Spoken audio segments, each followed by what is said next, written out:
one thing that you mentioned was interesting to me. You said, okay, a lot of small parties have been bought up by large competitors.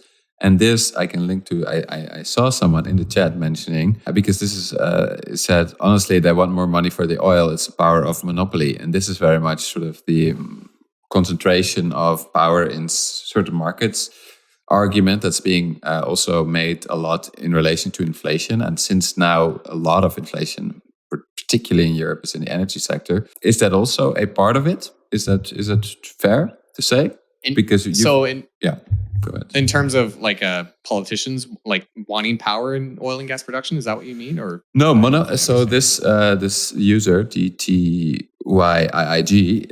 and I'm not sure how to pronounce it, but is basically saying that the companies have monopoly power, and so they could scale up production if they want to. Yeah, so I would say that. I mean, if you were to say, well, what did a company learn from the oil glut from a few years ago? I'm sure there are companies out there that say, hey, we have the capacity. We're not going to, because why would we? We don't want to.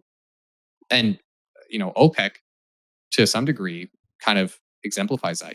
And there are some who question whether OPEC could drastically expand production, or if maybe they're already kind of close to that limit, if you will. But, at least in terms of their messaging, they've refused to fully open the floodgates, if you will, in terms of oil supply. So for sure, I think there's that aspect to it. Suppliers are trying to keep their supplier power, their newfound supplier power, if you will, by limiting supply. But then, you kind of get into that Nash equilibrium side of it, right? Where you might have a company that says, well, I'm going to be the one that expands production. And I think for sure, if you would have a period of time where, say, $100 a barrel was sustained for, say, several years, you would see the production pick up. I think there's no doubt about it. OPEC has itself even struggled to maintain price, obviously, over the last few years, price stability. And that's a formal organization whose sole objective is cartel.